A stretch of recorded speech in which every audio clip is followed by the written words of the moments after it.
प्रेक्षकांनो, तुम्हा सगळ्यांना दिवाळीच्या खूप खूप शुभेच्छा। आजचा रिव्ह्यू काही तुम्हाला आवडणार नाही प्रेक्षकांनो, रॅदर मनातच भरला नाहीये। आता ही सुमी निखिलला विचारत असते, सांगा खरंच मला आपलं बाळ गेलंय का? तर आता हा निखिल म्हणतो, मी तरी काय बोलू सुमी आता। दादा काका सुमीला म्हणतात, अगं सुमे, शशांक आता जे काही बोललाय त्यावर काय म्हणणं आहे तुझं? सुमी म्हणत असते, असं काय करताय दादा, मी तरी काय करणार होते, मला माझ्या बाळाची काळजी वाटत नाही का? निखिल, तुम्ही मला ही गोष्ट का सांगितली नाही? निखिल म्हणत असतो, अप्पूने मला शपथ दिली होती ग सुमे। शशांक म्हणतो, मला पण तिने शपथ घातली होती, म्हणे घरात काही सांगायचं नाही। आणि काय ग सुमे, तू ज्या पद्धतीने अपूर्वाशी वागतीयेस बोलतीयेस ना, त्यामुळे मला हे सगळं सांगावंच लागलं। कौशिकदा म्हणतात, अगं ते बाळ पिवळं पडलं होतं, तिने बघितलं अप्पूने, ती घाबरली आणि क्षणाचाही विलंब न लावता ती हॉस्पिटलमध्ये आली होती आणि योगायोगाने स्नेहलता पण तिथे आल्या होत्या, त्यांनी आम्हाला हे सगळं सांगितलं म्हणून कळलं। सुमे, अप्पूच्या शब्देमुळे मी एक शब्दही बोललो नाही। ती मला म्हणत होती की सुमीला हे सगळं कळल्यामुळे तिला धक्का बसेल, म्हणून मी गप्प बसलो ग। दादा काका अप्पूच्या ह्या त्यागामुळे खूप निशब्द झालेत। ते म्हणतात, काय म्हणावं काहीच कळत नाहीये ग। अपूर्वा, एवढं निस्वार्थी कोण असतं? तू स्वतःच्या पोटचा गोळा द्यायला तयार झालीस सुमीसाठी? तेही हसत हसत। आम्ही चुकलो ग बाळा, मी सगळ्यांच्या वतीने आणि सुमीच्या वतीने क्षमा मागतो तुझी। आता सगळ्यांनाच खूप रडू कोसळलंय। प्रेक्षकांनो, परिस्थितीला एवढं ताणण्यात आलंय आज की म्हणजे मला कळलंच नाही नेमकं काय प्रकार सुरू आहे हा। कौशिकदा म्हणतात की मी आता माझ्या मुलीला या घरात नाही ठेवू शकत, माझ्या मुलीला पोलिसात देण्याची भाषा इथे करण्यात आली आहे। मी अप्पूला माझ्या बरोबर घेऊन चाललोय आणि फक्त अप्पूलाच घेऊन चाललोय। अप्पू आता जरा टेन्शन मध्ये आलीये। आता कुकी म्हणत असतो, असं करू नका हो कौशिकदा, अप्पू या घरची सून आहे। माई म्हणतात, खरं कळल्यानंतर आम्ही आई आणि बाळाची कशी काय ताटातूट करू देऊ हो? नाही, अप्पू कुठेच जाणार नाही, ती इथेच थांबणार आहे। माई आता रडायला लागल्यात, पण आता शशांक कौशिकदांच्या या बोलण्याला दुजोरा देतोय। कौशिकदा म्हणतात, माई आता खूप उशीर झालाय, अप्पूने जेव्हा बाळ दिलं ना तेव्हा तिने एका क्षणाचाही विचार नाही केला। या घरात माझ्या अप्पूच्या भावनांची कदरच नाहीये। अमेय म्हणतो, असं काही नाहीये कौशिकदा, आम्ही सगळेजण अप्पूचीच बाजू घेत होतो आणि सुमीला समजावत होतो। शशांक म्हणतो, नाही नका अडवू त्यांना, खरंच नका अडवू आता।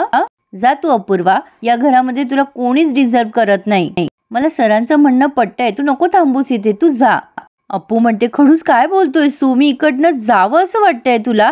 अरे मी तुम्हा सगळ्यांशिवाय कशी राहील? पण शशांक म्हणत असतो, ते काही मला माहिती नाही अपूर्वा, पण तू इथे थांबू नयेस असं मला मनापासून वाटतंय। या घरात कोणालाही तुझी किंमतच नाहीये, तुझा त्याग कोणालाच कळला नाही ग। अगं माझंच बघ ना, सुमीचं बाळ घेऊन तू जेव्हा बाहेर गेलीस तेव्हा मी तावातावाने तुझी तक्रार करायला आलो होतो कौशिक सरांकडे, तिथे आल्यानंतर कळलं ना मला काय खरंय ते। पण माझा पण या सगळ्याच बाबतीत गैरसमज झालाच होता, मी कुठे समजून घेतलं अपूर्वा तुला? तू जा, तू नको थांबूस इथे।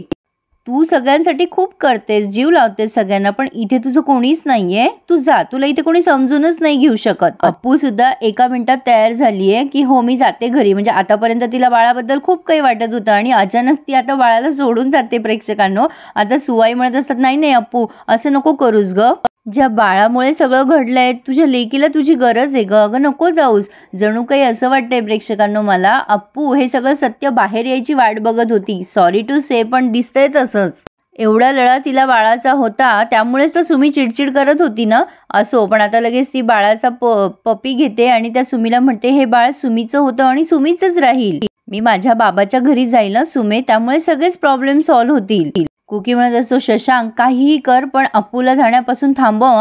ऐक माझं शशांक, थांबव तिला। पण आता शशांक सुद्धा काहीच बोलत नाही। अप्पू सुमीला म्हणत असते, सुमे आता तू काही काळजी करू नकोस बाबा, चल आपण निघूयात। आणि चक्क अप्पू निघून पण गेली। प्रेक्षकांनो, मला तर आज काहीच समजलं नाही नेमकं काय दाखवलं। मी खूप एक्सायटेड होऊन रिव्ह्यू बघायला घेतला सुरुवातीला, पण हे वेगळंच काहीतरी घडलंय। दादा काका म्हणतात, खरंच आपण करंटे आहोत, आपल्याला एवढी चांगली सून मिळाली, पण आपली ती योग्यताच नाहीये। आपल्याला हिरा मिळाला होता, पण आपल्याला ते कळलंच नाही। आणि आता माई खूप रडताय, नको जाऊ अप्पू, आणि सुमी तर आता स्तब्ध उभी आहे। पुन्हा घरी गेल्यानंतर तेच सुरू झालं यांचं, अप्पू एकदाही सुखासुखी माहेरी गेली नाही प्रेक्षकांनो। असो, पण आता तिला बाळाची खूप आठवण येते। सारिका आत्या आल्यात आणि त्या अप्पूला जवळ घेऊन म्हणतात, अप्पू काय झालं ग बाळा, मला कळलं ना, राहवलंच नाही। कौशिकदा म्हणतात, तू कशाला आलीस अगं सारिका, तिथे नेत्रा एकटी आहे ना, ती अजून सावरलेली नाहीये त्या प्रकरणातनं। सारिका आत्या म्हणतात, अरे मला अप्पूच्या बाबतीत जे झालं ना ते कळलं, मला नाही राहवलं गेलं रे। आता हे कौशिकदा म्हणतात, तू न जरा थांब. आता या सारिका त्यांना काहीच माहिती नाहीये हे बाळ प्रकरण. त्या म्हणतात माझ्या अप्पूने कसं झेललं असेल सगळं, तिने बोलायला हवं, ती आतल्या आत अशीच कुढत राहील ना मग. तर प्रेक्षकांनो कौशिकदा त्यांना बाजूला बोलवतात. बाजूला म्हणजे काय, अप्पूच्या समोरच बोलवतात आणि म्हणजे समोरच उभे आहेत ते आणि अप्पूच्या समोरच ते सगळं काही खरं खरं सांगतायत त्यांना. अगं आपल्याला जी माहिती मिळाली ना ते चुकीची आहे. म्हणजे अप्पूचं बाळ गेलंच नाहीये, सुमीचं बाळ गेलं आणि अप्पूने तिचं बाळ तिला दिलंय आणि अप्पूने हे सगळं कोणाला न सांगता केलं गुपचूप. म्हणजे शशांकला सुद्धा हे माहिती नव्हतं. पण आता सुमी आरोप करत होती की तू माझ्या मुलीला किडनॅप केलं, तिने तिच्या अंगावर हात पण उघडला. सारिका त्या म्हणतात काय. आता कौशिकदा म्हणतात म्हणून मी इथे आलोय अप्पूला घेऊन. आता मी ठरवलंय अप्पूला परत मी तिथे पाठवणारच नाहीये. सारिका म्हणतात अरे आपण हे सगळं पुढचं पुढे बघू, पण आता आपल्या अप्पूला सावरायला हवं. अप्पू चिडते आणि म्हणते बस झाली ना चर्चा, आता सगळ्यापासून लांब राहायचे म्हणून इथे आली आहे ना मी. तर आता ह्या सारिका त्या म्हणतात बरं बरं अप्पू तू थोडीशी आराम कर म्हणजे बरं वाटेल तुला. आता लगेच अप्पू म्हणते नाही नाही मला आराम नाही करायचा आहे, मी आराम करत राहिले ना तर मला तेच तेच विचार येतील, त्यापेक्षा ना मी माझ्या हायर स्टडीबद्दल विचार करते, म्हणजे जमलं तर फर्दर स्टडीजचा पण विचार करील. तसंही खडूसला तेच हवं होतं. मग कौशिकदा म्हणतात ठीक आहे बाळा, पण मी तुला अडवणार नाहीये आणि कधीच अडवलं नव्हतं. सारिका त्या म्हणतात तिला रूममध्ये घेऊन जा दादा, मी पटकन फ्रेश होते आणि जेवणाचं बघते. आता शशांकला पण इकडे पश्चाताप होतोय की आपण किती वाईट वागलो अपूर्वाशी. मग सुमी आणि माई सगळेच जण तिथे आलेत. हा आठवणीमध्ये गुंगलेला असतो अप्पूच्या. माई म्हणत असतात बाळा जेवून घे शशांक. शशांक म्हणतो माई मला अजिबात भूक नाहीये. मग या सुवाई ताट तिथे खाली ठेवून देतात आणि म्हणतात ठीक आहे, उपाशी राहण्याने दुःख हलके होणार असतील तर आम्ही सगळेच तुझ्याबरोबर उपाशी राहतो. शशांक म्हणत असतो मला कोणाशीच बोलायची इच्छा नाहीये, मला कोणाचं ऐकून पण घ्यायचं नाहीये, मला एकट्याला सोडा प्लीज. पण हे सगळे काही ऐके ना. सुवाई म्हणतात हे बघ शशांक कोण चुकलंय काय चुकलंय हे सगळं बोलायची वेळ आता निघून गेलीये, मला मान्य आहे. पण अपूर्वाच्या बाबतीत ज्या चुका घडल्यात ते कोणी मुद्दाम नाही केल्या रे, नकळतच झाल्यात ना या सगळ्या चुका.